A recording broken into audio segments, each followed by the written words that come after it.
Capítulo 16. Um discípulo para lá de complicado. Tudo indicava que esse era apenas um dos eventos em que o milagreiro usava sua espiritualidade para se aproveitar da ingenuidade das pessoas. Os normais têm uma forte tendência de ouvir líderes sem questioná-los.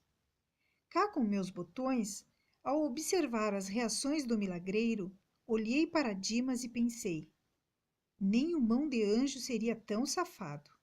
Por sua vez, o mão de anjo, conhecendo um pouco minha natureza por meio do Bartolomeu, pensou: nem este arrogante intelectual manipularia tanto os outros. Bartolomeu, mais honesto que nós dois, verbalizou: só com 2 garrafas de vodka na cabeça cheguei a ter tantas alucinações como esse cara. Logo que eu e meus amigos fizemos essa crítica ao milagreiro, trememos nas pernas. Olhamos uns para os outros e tivemos o mesmo pensamento. Por que nosso mestre está observando esse sujeito? Será que tem interesse em chamá-lo para o time?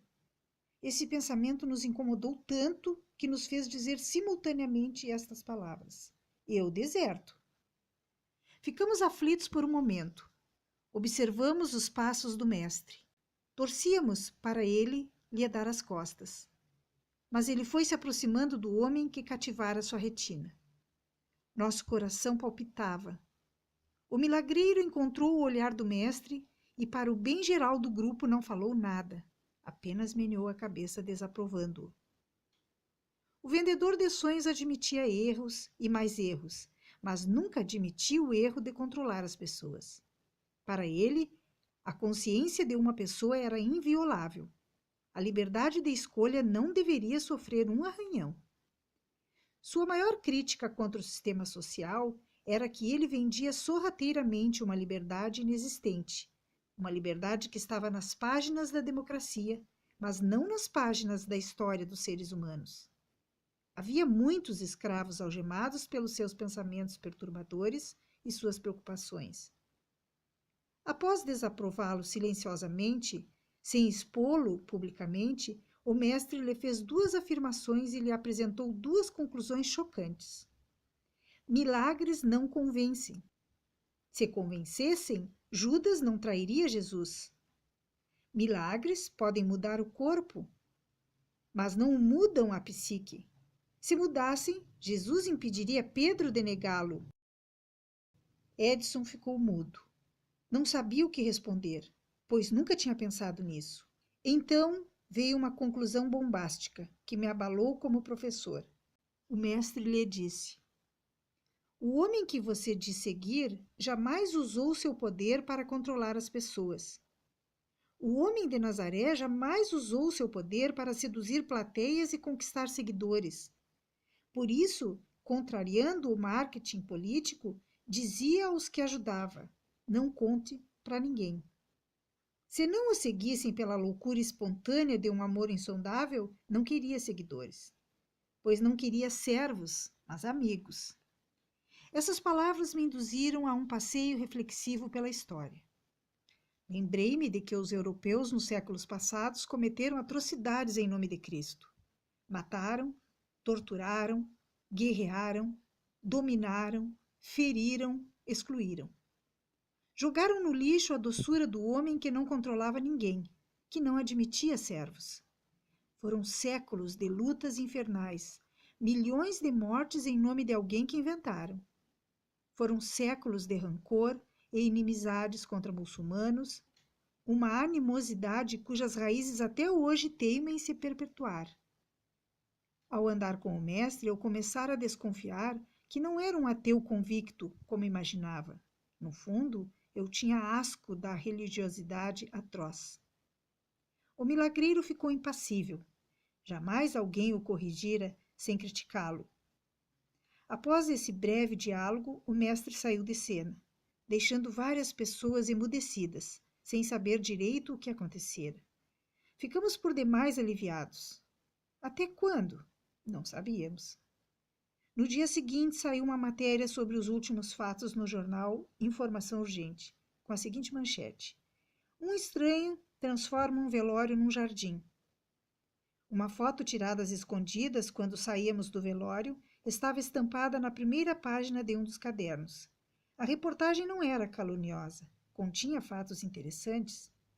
Dizia que um homem desconhecido e audacioso queria mudar a dinâmica dos velórios. Queria transformá-los de patrimônio histórico do desespero em patrimônio da homenagem. O jornalista entrevistara pessoas que o tinham ouvido. Algumas disseram que iriam escrever uma carta aos seus familiares dizendo que, quando elas morressem, não fizessem um cortejo fúnebre pautado pelo desespero, pela penúria e pelo coitadismo, mas contassem seus feitos. Lembrassem seus atos de amor, suas palavras, seus gestos, seus sonhos, suas amizades, bem como sua estupidez. Queriam que, no meio da dor, uma aura de alegria pudesse pautar a mente dos que dela se despediam. A matéria comentava que o personagem era o mesmo que causara uma balbúrdia nos arredores do edifício São Pablo. E terminava com duas perguntas. Estamos diante um dos maiores ateus de que se tem notícia ou do portador de uma incompreensível espiritualidade? Estamos diante de um profeta do mundo moderno ou de um maluco? Na manhã seguinte, logo que despertamos, vimos o mestre isolado, conversando consigo mesmo. Era a segunda vez que o víamos tendo um autodiálogo. Fazia gestos como se estivesse tendo alucinações ou como se questionasse suas próprias razões. 10 minutos depois ele se aproximou, relaxado, parecia que havia lavado sua psique do lixo que se acumulara no dia a dia. O tempo estava fechado, ameaçava cair chuva pesada. Relampeava muito. Dimas não tinha medo de policiais. Não temia passar alguns dias na cadeia, mas tinha verdadeiro pavor de trovões. Estávamos andando por uma larga avenida quando os trovões abalaram a estrutura do nosso esperto amigo.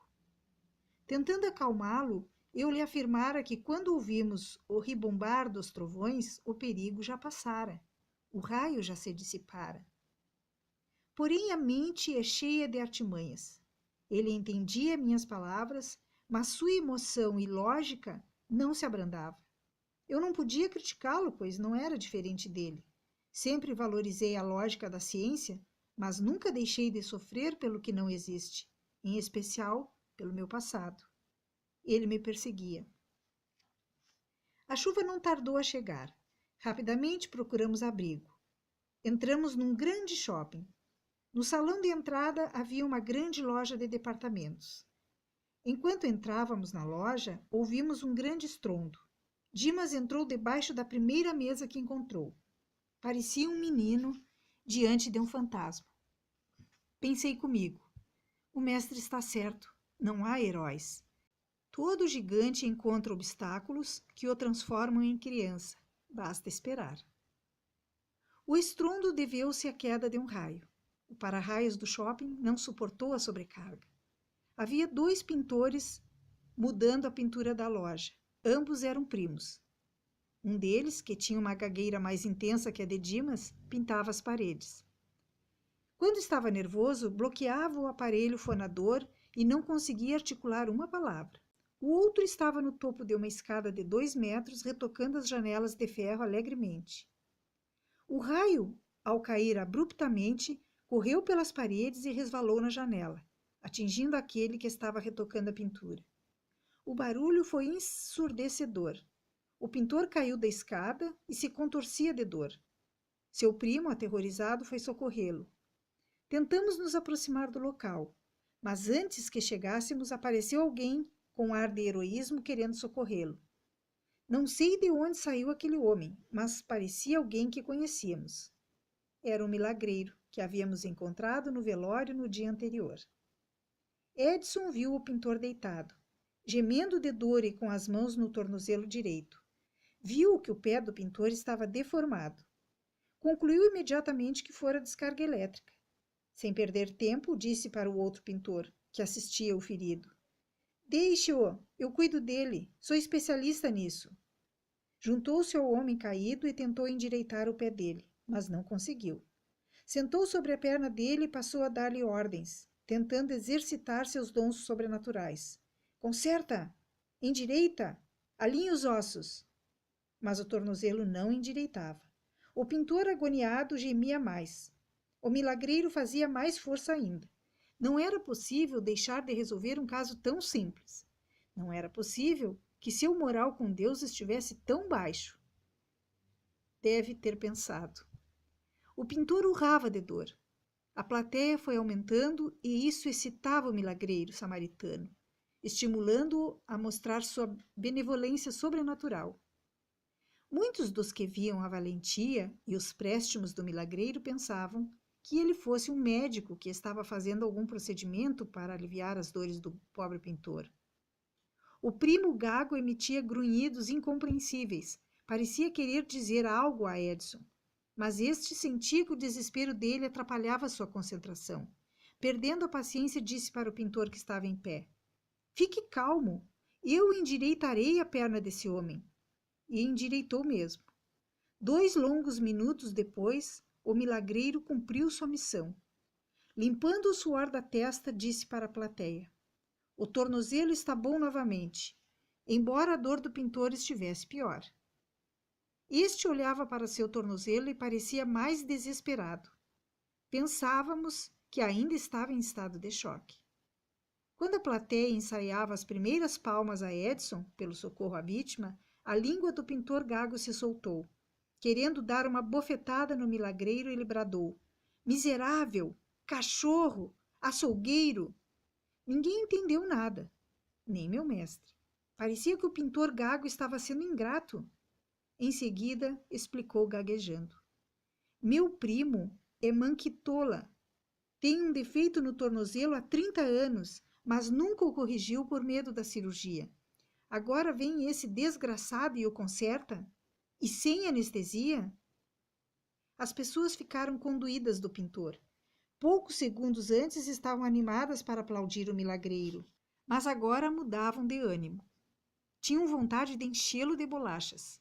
Desejavam executar a vontade do pintor gago, mas foram impedidas pelo mestre. Com uma pergunta memorável, ele conteve a revolta da plateia e resgatou o homem que amava o poder. Esperem! Por que vocês querem feri-lo? O que vale mais, o sentido literal da reação ou a intenção do agente?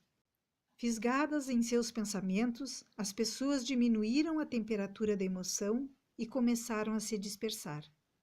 Bartolomeu, um pouco constrangido, falou: Chefinho, explica o pensamento, please. Nosso bêbado recentemente regenerado e sujeito a recaídas gostava de esnobar, proferindo algumas palavras em inglês. Calmamente, e na presença do milagreiro, o mestre explicou-lhe: Os gestos exteriores de um ser humano podem ser condenáveis. Suas reações literais podem ser criticadas. Mas o que deve ser analisado em primeiro lugar são seus reais desejos. Edson, pela primeira vez, fazia um milagre, e quase fora linchado. Condenávamos outra vez suas atitudes. Olhávamos para a reação exterior. Não víamos, como o mestre, nenhuma intenção altruísta em seus gestos. Queríamos que ele estivesse a quilômetros de distância do nosso projeto. Mas, sem dar tempo para que respirássemos, o mestre acabou fazendo o que mais temíamos. Olhou para o milagreiro e com naturalidade disse-lhe: Venha e siga-me, que lhe mostrarei milagres que desconhece. Aqueles que talvez tenham alguma possibilidade de iluminar um pouco este asfixiante sistema social. Quando ouvimos o seu chamado, eu e meus 2 amigos nos abraçamos. Alguns pensavam que estávamos emocionados, mas estávamos decepcionados. Ah, como é fácil contrair o vírus do preconceito! Tínhamos feito uma pequena panelinha. Aceitávamos no time malandros, bêbados e pessoas estupidamente orgulhosas, mas discriminávamos religiosos, ainda mais milagreiros. Tivemos de assimilar a sua vontade com elevada dose de paciência e tolerância. O grupo ganhou um colorido que não queríamos. Edson ficou animadíssimo com o chamado. Não o compreendeu, mas entendeu que o homem que o chamara embora exótico, tinha alto poder de persuasão. Se aprendesse as técnicas de sua oratória, poderia ir longe, pensou ele. Não sabia em que barco estava entrando. Não imaginava que passaria por um amargo processo de desintoxicação da compulsão pelo poder. No fundo, era um viciado tal como Boquinha de Mel, no álcool. Eu, em meu ego, e o Mão de Anjo, em malandrice. Éramos todos drogados.